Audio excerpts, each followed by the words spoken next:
Situation ये है, मैं आपको बता दूं कि कोयटा पे आज दोबारा से सरियाब रोड पर क्रैकडाउन किया गया और वहाँ पे पुरअमन मुजाहिरीन को दोबारा से गिरफ्तार किया गया, दोबारा शेलिंग की गई और उसके बाद ये मुजाहरे जो हैं ये पूरे पाकिस्तान में हो रहे हैं और अगले 3-4 दिनों में आपको बता रहा हूँ कि पूरी दुनिया में बलोच जहाँ जहाँ हमारे बलोच भाई बैठे हैं वो ये काम करेंगे और शायद फिर आपको मुंह छुपाने को जगह ना मिले।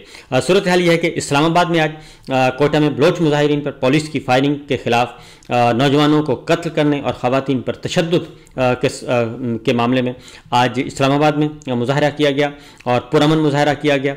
आप ये देख भी सकते हैं कि किस तरीके से ये पीसफुल मुजाहरा जो है वो किया गया। उनके हाथ खाली हाथ निहत्ते और उन्होंने सिर्फ एक चीज़ उसमें उन्होंने की हुई थी और वो ये किया हुआ था कि उन्होंने बैनर उठा रखे थे और उस पर दर्ज था कि बलूचिस्तान में जो है वो खून बहाना बंद करें और लापता अफराद को बाजियाब करवाएं और उनको सामने लेकर आएँ। उन्होंने आज मुतालबात भी कुछ रखे हैं, उसके बारे में भी आका करेंगे।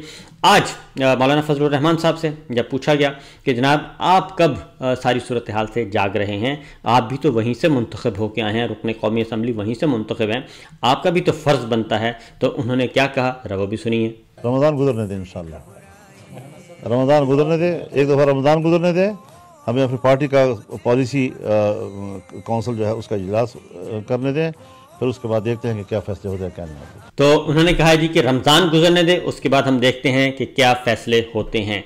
उसके बाद कोयटा में क्या हुआ, कोयटा में पुलिस फायरिंग से जाँ बहक नौजवान हबीबुल्लाह समालानी की नमाज जनाजा अदा की गई क्योंकि कल लाशें भी अपने कब्जे में ले ली गई थीं।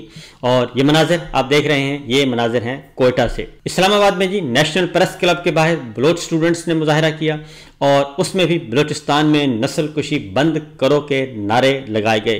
क्या मुतालबात थे, सुनिए जरा। बलोच खवातीन ने जी मुतालबात सामने रखे हैं। उन्होंने कहा है कि बलूचिस्तान वज़ीर आला बलूचिस्तान सरफराज बुगटी जो पहले ही फार्म 47 की पैदावार हैं उनके खिलाफ मुकदमा दर्ज किया जाए, IG बलूचिस्तान के खिलाफ मुकदमा दर्ज किया जाए, कमिश्नर कोयटा और DC कोयटा को बरतरफ किया जाए और डॉक्टर महरंग बलोच समेत तमाम कैदियों को रिहा किया जाए, तमाम झूठे मुकदमात खत्म किए जाएं।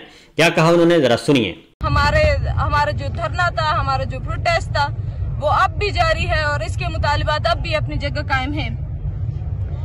हमारे मुतालिबात दर्ज झैल है। नंबर 1, अंधाधुन फायरिंग के नतीजे में दर्जनों जख्मी अफराद को और 3 अफराद को शहीद करने के खिलाफ वजीर आला बलूचिस्तान सरफराज बुगटी और IG पुलिस के खिलाफ FIR दर्ज की जाए और उन्हें फौरी तौर पर बरतरफ किया जाए।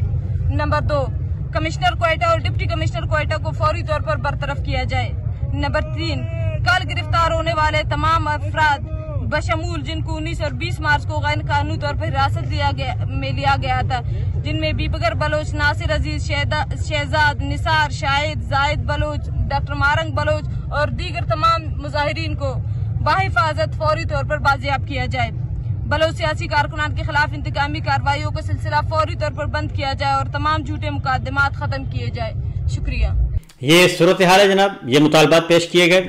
उसके बाद बलूचिस्तान में हब में तुरबत के मुकाम पे मुख्तलिफ शहरों में, खुजदार में, लसबेला में, हर जगह पे एहतजाज किया गया और पुरअमन मुजाहरे किए गए। तमाम लापता अफराद को रिहा करो, तमाम लापता अफराद को बाजियाब करो। तुरबत में भी एहतजाज किया गया और कोयटा में जो बलोच यकजहती कौंसिल मुजाहिरीन पर जो फायरिंग की गई, तशद्दुद किया गया और उस पर मुकम्मल पूरे बलूचिस्तान में पहिया जाम था, शटर डाउन था, इंटरनेट बंद कर दिया गया था, मोबाइल फ़ोन सर्विस मुअत्तल कर दी गई थी। ये देख रहे हैं आप, तुरबत के ज़रा मनाजिर देख लीजिए जी कि सारा दिन वहाँ पे जलाओ घिराव के नज़र आया हमें और टायर जलाए गए, एहतजाज किया गया और इसी तरीके से कोयटा में भी ये मुजाहरे किए गए और तुरबत में भी मुजाहरे किए गए। ये जनाब बलूचिस्तान में तुरबत में ख़वातीन निकली हुई थी और इस तरीके से ये बहुत ही एक ख़तरनाक और तशवीशनाक रुझान है। बादशाह सलामत को हम ये कहेंगे, बादशाह सलामत आप अपने आप को इक़्तिदार से अलग कर लें तो ज़्यादा बेहतर है। आप अपने आप को इक़्तिदार से अलग करें और किसी विजनरी लीडरशिप के हवाले करें ये इक़्तिदार और इख्तियार और ये ओहदा, क्योंकि ये आपके बस की बात नहीं है। आप जिस ज़ुबान में आप बात करना चाहते हैं वो ज़ुबान पूरी दुनिया में मतरूक हो चुकी है। ताकत की ज़ुबान मतरूक हो चुकी है, फिस्तायत और बर्बरियत की ज़ुबान मतरूक हो चुकी है और उसे कोई भी कबूल करने के लिए तैयार नहीं है। अगर आप यही ज़ुबान अपने हम वतनों के ख़िलाफ़ इस्तेमाल करेंगे तो फिर कल को किस मुंह से हम अपनी मकबूजा वादी के अवाम के हक़ में आवाज़ उठा सकते हैं? हम फिर किस तरीके से फ़लस्तीन की बात कर सकते हैं? हम किस तरीके से गज़ा की बात कर सकते हैं? फिर हमें बात करने का कोई हक़ नहीं है, क्योंकि जब भी आप जाएंगे किसी इंटरनेशनल फोरम पे, जब भी कोई बात करेंगे मकबूजा वादी की, फ़लस्तीन की, गज़ा की, तो फिर आपको ये मनाजिर आपको दिखाए जाएंगे और आपको कहा जाएगा कि आप अपने गिरेबान में झांकिए कि आप अपने हमवतनों के साथ क्या कर रहे हैं। इसलिए ये आपके बस का काम नहीं है। हमारी भी हाथ जोड़ के ये रिक्वेस्ट है कि आप तशरीफ़ ले जाएं, क्योंकि ये आपके बस का काम नहीं है। आप 25 करोड़ अवाम को भेड़ बकरियां और ग़ुलाम समझते हैं, ये मुमकिन नहीं है। आप हमारी ख़वातीन, माओ, बहनों, बेटियों को उनकी हुर्मत का आपको ख्याल नहीं है, उनकी बेतौकीरी करते हैं और करवाते हैं। इसलिए ये मुमकिन नहीं है कि ये सारे का सारा सिस्टम और आप एक साथ चल सकें। सिचुएशन ये है कि महरंग बलोच को कोयटा जेल मुंतकिल कर दिया गया है, बाकी गिरफ्तार अफराद को भी कोयटा जेल में मुंतकिल कर दिया गया है। इसके साथ साथ जो बलूचिस्तान के तर्जुमान हैं हमारे शाहिद साहब, वो कहते हैं कि जनाब ये सारे के सारे दहशतगर्द थे और बलोच यकजहती कौंसिल में जो दहशतगर्द आए थे उनके खिलाफ ऑपरेशन किया गया है। मेरा ख्याल है कि ये नैरेटिव जो है वो नहीं चलने वाला और ये मज़ीद ऐसी स्टेटमेंट्स, ऐसे बयानात, ऐसा बयानिया जो है वो जलती पर तेल का काम करेगा। अगली जो ये खबरें जो हैं अब आलमी ज़राए अबलाग रिपोर्ट कर रहे हैं, क्योंकि हमारे पाकिस्तान में तो जी सरकारी सच और सरकारी झूठ के अलावा कुछ भी आप बयान नहीं कर सकते और वहाँ पे तो मुकम्मल सेंसरशिप है।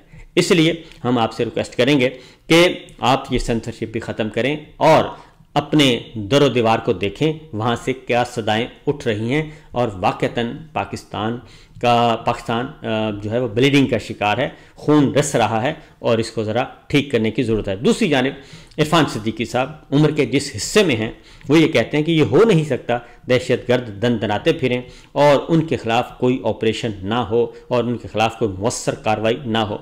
मैं उनको भी ये कहूँगा कि अपनी उम्र का ख्याल करें, अपने उम्र के इस हिस्से का ख्याल करें। आप अल्लाह ताला को क्या जवाब देंगे कि आपने किस रजीम की आप हिमायत कर रहे हैं। तो बहरहाल ये सिचुएशन ये है, ये इनकी सोच बता रही है कि इनकी सोच में कोई तब्दीली नहीं आई और ये अभी भी ताकत के इस्तेमाल पे यकीन रखते हैं और इनको क्योंकि एक जाली मैंडेट है, इलेक्शन चोरी का मैंडेट है और इसके अलावा तो और कुछ इनके पास है नहीं, इसलिए इनका ख्याल है कि शायद ये चीज़ें इसी तरह चलती रहें। दूसरी जानिब पाकिस्तान तहरीक इंसाफ के कारकुनान के ख़िलाफ़, सोशल मीडिया के लोगों के खिलाफ, उनके ओहदेदार और कारकुनों के खिलाफ फिर से क्रैकडाउन शुरू है, क्योंकि कल 23 मार्च हुआ जाता है और 23 मार्च के मौके पे मुल्क भर में पाकिस्तान जिंदाबाद की जो है रैलियां निकालने का फैसला किया है पाकिस्तान तहरीक इंसाफ ने और इसके बारे में पूरे मुल्क में रैलियां निकाली जाएंगी, पुरअमन जश्न मनाया जाएगा और पुरअमन जश्न भी इनको कबूल नहीं है। इसीलिए पाकिस्तान तहरीक इंसाफ के खिलाफ भी क्रैकडाउन जो है वो शुरू कर दिया गया है। पाकिस्तान जिंदाबाद पंजाब भर में रैलियां निकाली जाएंगी और कौमी और पार्टी परचमों के साथ निकालेंगे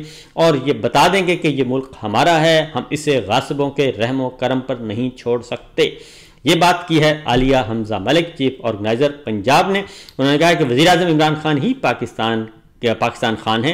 कल आज़ादी और हकीकी आज़ादी का पैगाम हर गली, हर शहर, हर तहसील में गूंजेगा। जिन हलकों में वज़ीर आज़म खान अफ्तार की सरगर्मियाँ हो रही हैं वो अफ्तार के बाद लाजमी सड़कों पर निकलें, क्योंकि एक एक्टिविटी चल रही है जी रमज़ानुल मुबारक में और वो है अफ्तारी करवाई जा रही है। पाकिस्तान तहरीक इंसाफ के कारकुनान अफ्तार डिनर पे और अफ्तार पार्टियों पे इकट्ठे होते हैं और फिर अपनी आवाज़ बुलंद करते हैं। सोशल मीडिया के एक्टिविस्ट के खिलाफ मुसलसल जो है जी वो ऑपरेशन चल रहा है और लोगों को उनके घरों से उठाया जा रहा है।